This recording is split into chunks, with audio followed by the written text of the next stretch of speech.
นี่เราเข้ามาแล้วครับฮอปอินวันนี้ที่น่านนะครับขอรีวิวห้องดีมากนะครับขนาดในกระทัดรัดมีทีวีให้แอร์หนาวมากนะฮะห้องน้ำถือว่า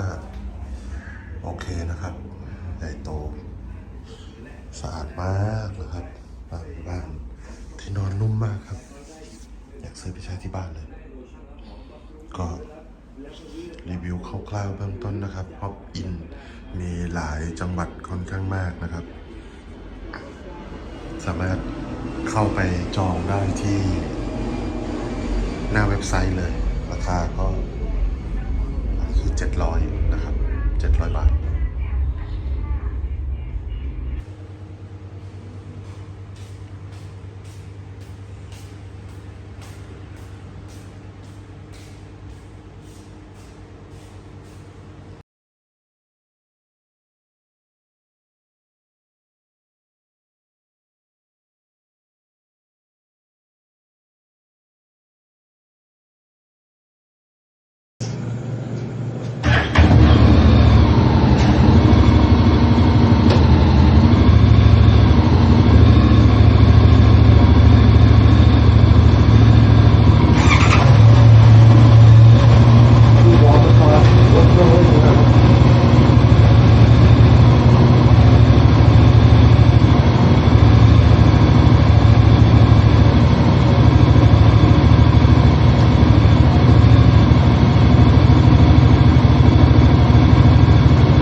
ไม่ไหวแล้ว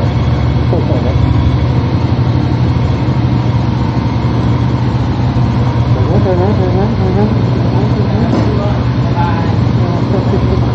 เอาไปส่งจูบด้วย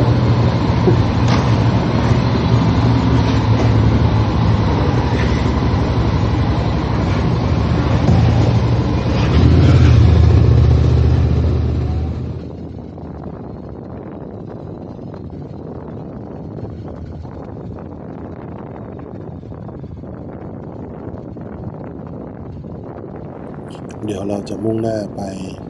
เติมน้ำมันกันก่อนนะครับเสร็จแล้วหลังจากนั้นเราก็จะไปที่อำเภอกิ่วม่วงเป็นอำเภอแม่หรือบ้านกิ่วม่วงไม่แน่ใจนะครับร้านอาหารซึ่งพี่เสือบอกไว้แล้วว่าจะไปตรงไหนแล้วก็เดี๋ยวจะเลยไปบ่อเกลือจากนั้นก็จะไปจบที่ดอยภูพานนะครับจุดสถานที่แวะไม่แน่ใจว่าจะได้ถนนหมายเลข3กับ1715หรือเปล่าแต่คิดว่าคงจะได้แน่นอนนะครับเดี๋ยวเราไปเติมน้ำมันกันก่อนครับ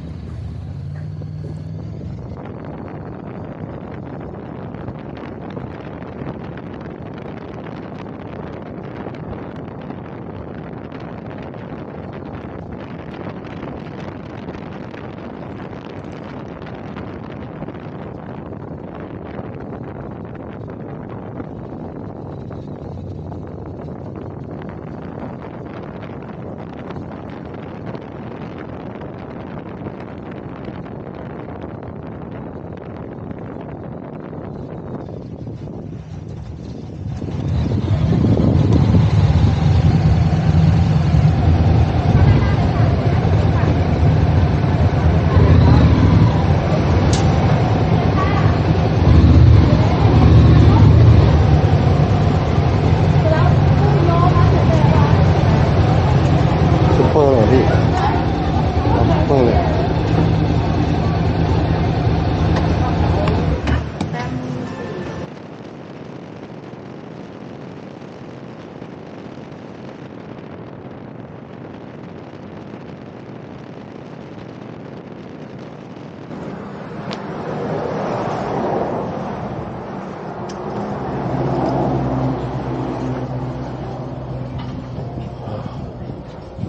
เก็บบรรยากาศมี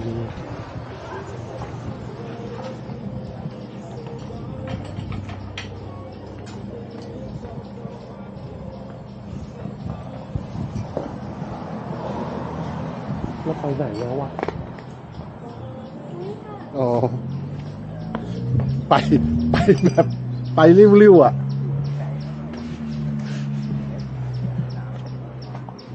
ผมนึกว่าพี่นั่งอยู่ตรงโน้นด้วยซ้ำ แล้วขันโตกอ่ะเอาขันโตกไหมต้นขันโตกเลยเนาะ เป็นยังไงมีอะไรบ้างนะครับ ในขันตูจะมีเป็นแกงคั่วไก่ฮังเลลาบหมูไส้ถั่วให้มีข้าวให้หนึ่งนะคะลูกค้า จัดครับจัด จัดไปครับ จัดครับจัด เลยขันโตก2 คนได้อิ่มเลยใช่ไหมจุกเอาน้ำอะไรกาแฟก็มีนะ ค่ะเครื่องดื่มถ้าเป็นเมนูกาแฟอยู่ด้านหลังค่ะลูกค้าถ้าสดชื่นหน่อยก็จะเป็นอัญชันลิ้นจี่น้ำผึ้ง เอาลิ้นจี่เอาลิ้นจี่ ลิ้นจี่สองนะคะ เอามาดูขันโตกก่อนถ้า พี่ถ้าผมลงไปตรงนั้นแล้วผมจะยุบปู ไม่ยุบเขาออกแบบมาอย่างดี300 โลได้ โอ้ย เนี่ยตั้งเนี่ยนี่มันจะเป็นแบบเห็นภูคาที่เราจะไปนะอ้อมนะนี่เราไปนอนกันบนนั้นนะบนเนี้ย อ่ะวิว ตั้งเลย วิวนะครับ วันนี้เรา ก็มาอยู่ที่หน้าเนชีฟนะครับ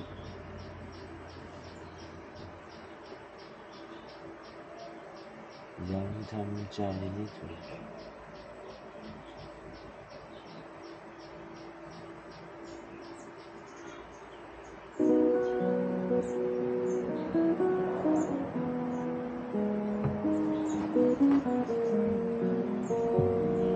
โอ้โห ว่าเธอนั้นเข้า ไม่เป็นไร ใจจนมาวันหนึ่งสายใจจากฉัน แล้วมีใครอีกคนเพราะเธอบอกเหตุผลว่าฉันไม่มีใจอยาก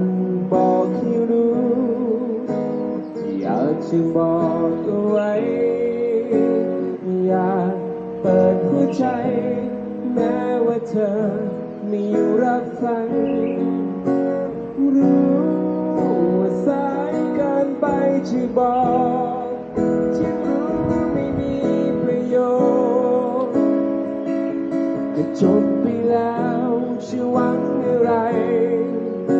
ไปขอให้รู้ความจริงสักอย่างที่ค้างในใจ อยากบอกเอาไว้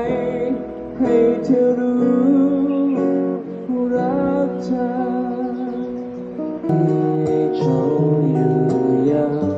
คนที่ขอฉันไว้เมื่อนาน ขับไปข้างหลัง เปิดแล้วไม่เงยแค่นี้ เปิดปุ๊บวุบลงอยู่ข้างหลังเลย แต่ราคามัน ก็ยังว่าแหละเกือบเป็นหมื่นแล้วมั้ง แต่พอดีคือ พอข้างในมันเสื่อมอะเรา มันมี2 ทางเลือกนะแต่เราจะไม่ผ่านถนนไม้สามคือเราไปที่ภูคาก่อนแล้วของไปไว้แล้วค่อยตีเข้าบ่อเรือแล้วนั่งถึงบ่อเรือได้ถึงเย็นเลย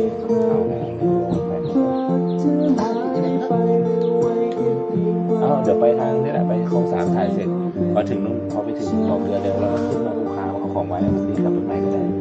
เพราะเขาวิ่งนั่งเยอะแล้วถ่ายตอนเย็นอะไรเงี้ยจะสวย ไม่ได้อะไรอยู่แล้ว เข้า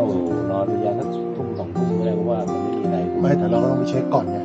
ไม่งั้นเดี๋ยวเขาจะหาเรา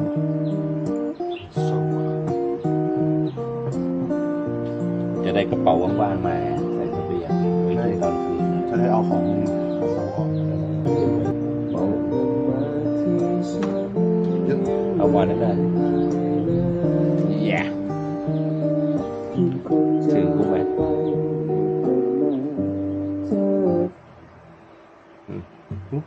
เชื่อมบลูทูธ เชื่อมกูจังเลยเนี่ย เชื่อมอุปกรณ์2 เครื่อง อยากนอน ลบออกก่อนเลยอย่างนั้นแหละพี่เปิดต่อได้เลย ครับ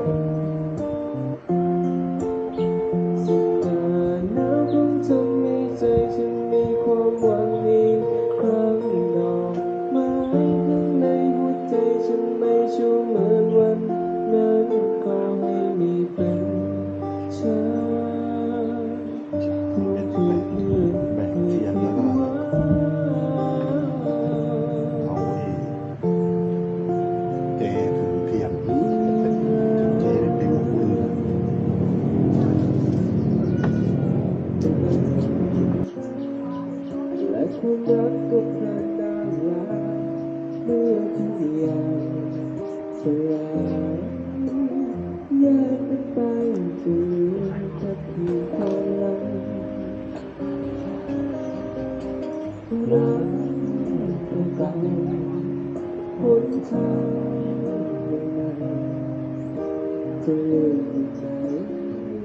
ตรงนี้ได้กี่โมงใช่ไหม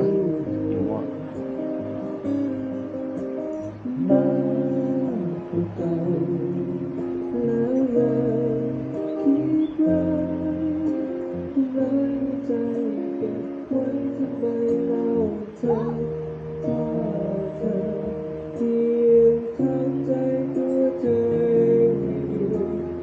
ต้องการเองก่อนหรือไม่เคยและคราวนี้คงมีแต่เราที่จะต้องสิ่งนั้นเมื่อเธอ รถลูกตรงไหนขนาด ให้จะเกิด ย่อกูรอด สวยดีอ่ะ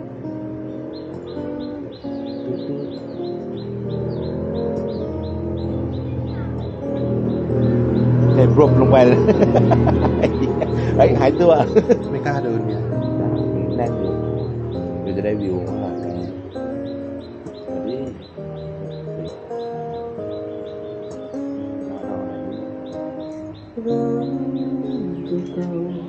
คอยปรับ หนทาง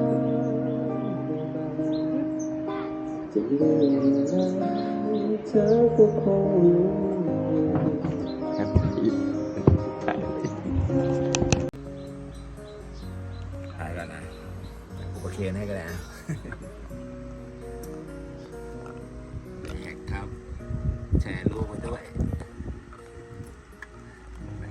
มาแล้วครับ วันนี้เราเป็นขันโตกเลยณร้านน่านเนทีฟกิวม่วงนะครับ อะไรก็บ้างก็ไม่รู้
เนี่ยกดเกียร์ว่างไม่ได้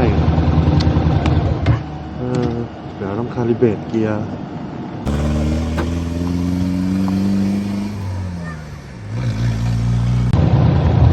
ฮะแล้ว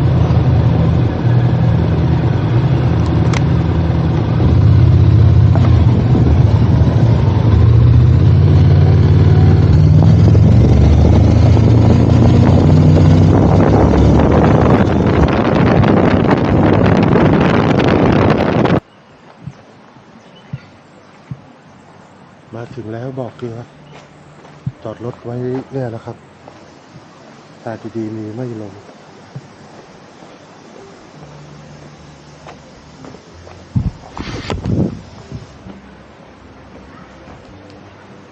ไปหาพี่เสือข้างล่างนะครับแล้วก็ชื่อร้านอะไรสักอย่างนี่แหละ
มีน้ำตกด้ว ไป ย อุทยานที่ท่าเรือ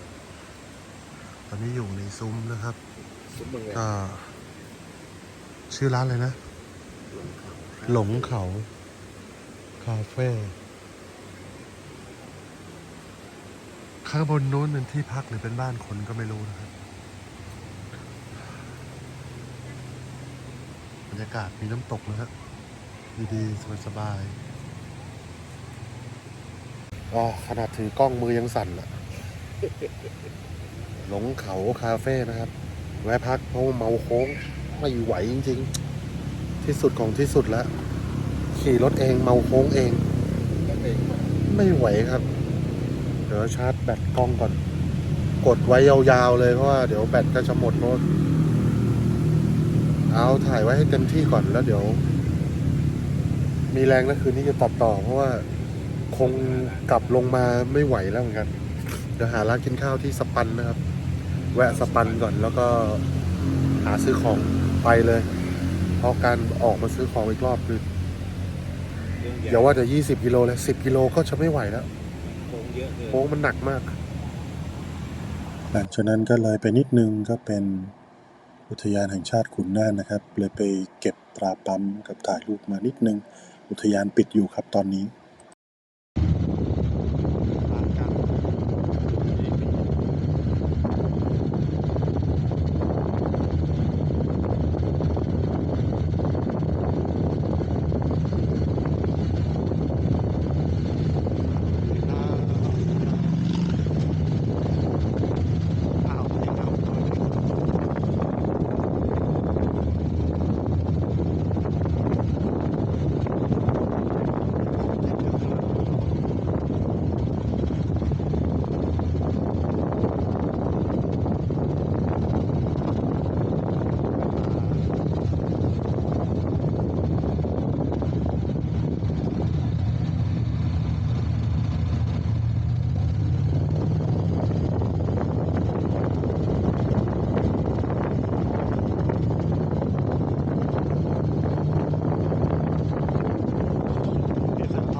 พี่จะถอย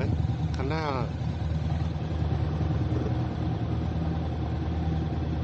อย่าพึ่งรถมาพี่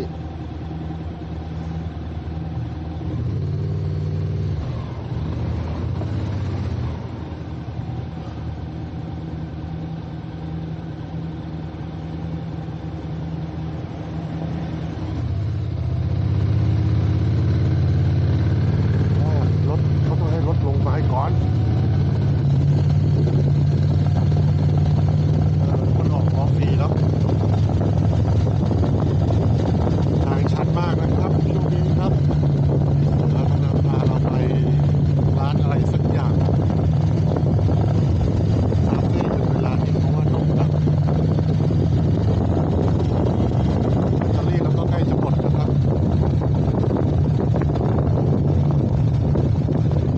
โอ้ยตายแล้ว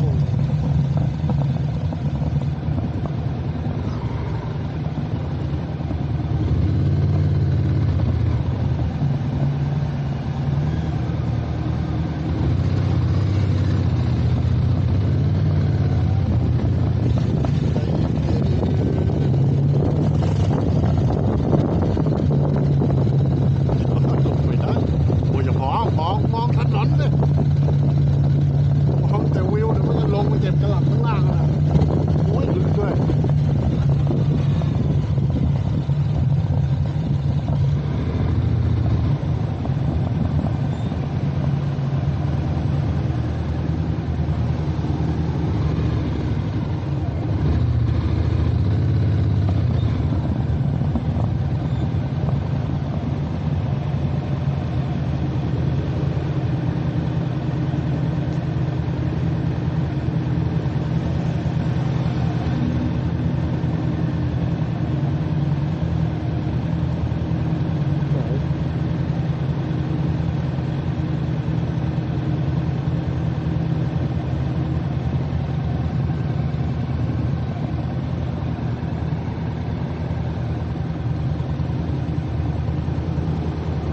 เนี่ยอยากจะถ่ายเหมือนเขาแล้วเนี่ยพี่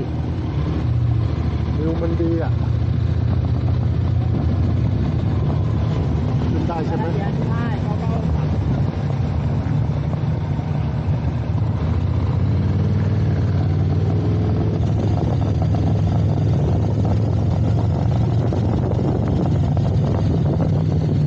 มอไซค์เลี้ยวดิพี่เลี้ยวผิดพี่มาทำไมทางนี้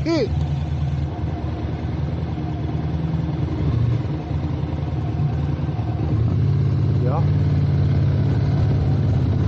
หลบรถยนต์ก่อน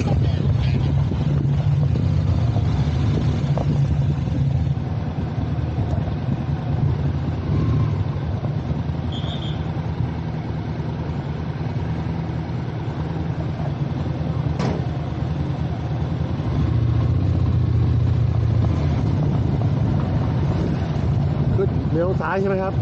อ๋อขึ้นบนเลย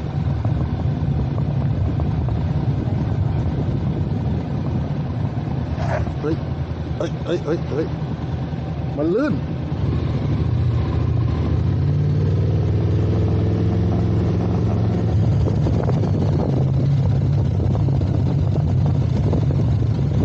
โอ้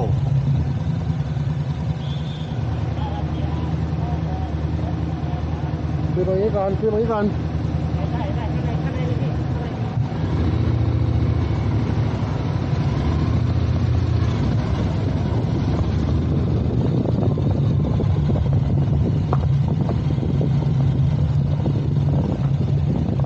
นี่มาจอดนี่เยอะแยะบาลานซ์หูก่อน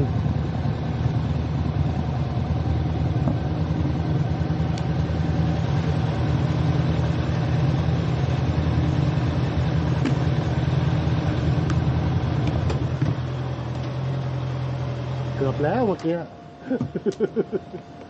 ไปล้มแน่นะวิ ไม่ล้มแน่นะวิ คือขี่มาไม่เป็นไรมาล้มแตะจากเขาขึ้นเดินด้วยนะที่ตาเนี่ย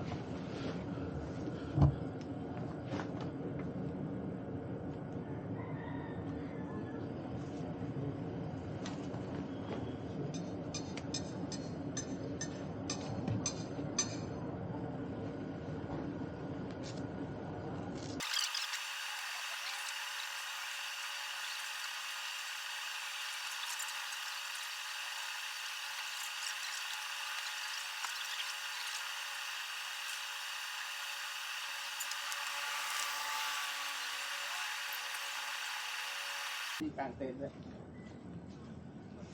มันมาแล้วนะก็น่าจะจุดก่อนแล้วนะเพราะว่าเราแวะไอ้นั่นกันนะโอ้เดี๋ยวแวะซื้อของเข้าเซเว่นแล้ว มุกได้ ซื้อให้หมด นี่ยังใส่ได้อยู่ เลือกเป่าได้คือแบบกินเหล้าผมก็ยังแข็งเยอะใช้ที่เย็นได้ มีตู้เย็นเหรอ มีดิ ไม่ผมที่ถามเนี่ยเพราะผมไม่รู้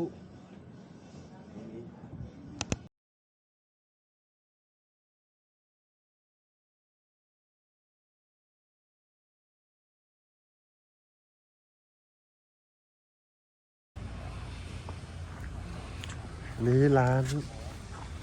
ต้องมีลูกคู่ผมเป็นหมอแค่ กระไทยไบเกอร์ แล้วก็อันนู้นเป็นฝนนะครับ ตอนนี้มาแล้วครับ เริ่มลงเม็ดละโปรยปลายแล้วนะครับ โปรยปลายแล้ว สวย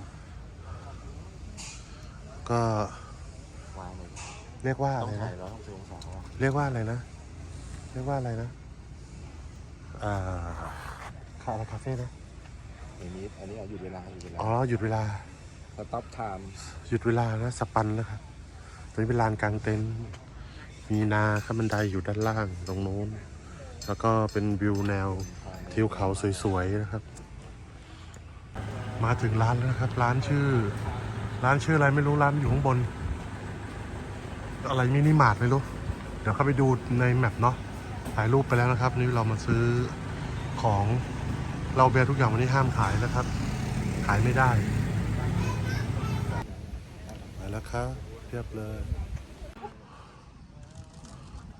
นี่มาจากกี่คันนะ 2 คันนี่นะครับ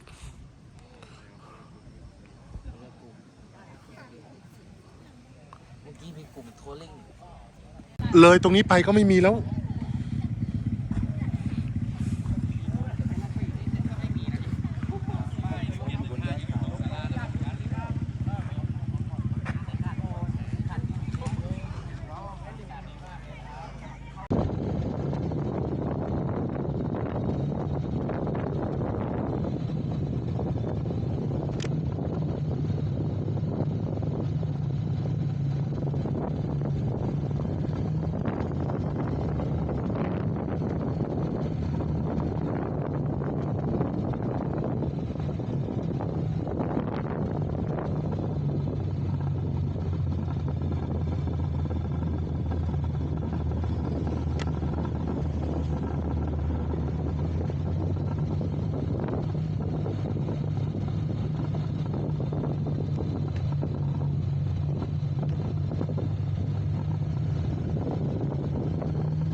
นะครับ อุทยานแห่งชาติ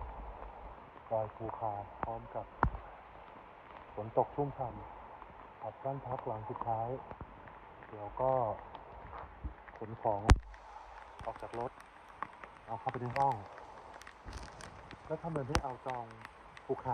108จะได้หมดเรื่องไม่รอดฝนนะครับได้เห็นหมอกแล้วก็ต้องเปียกฝนตอนนี้เปียกทั้งตัวแล้วหมดสิทธิ์แต่เป็นเปลี่ยนเสื้อผ้าก่อน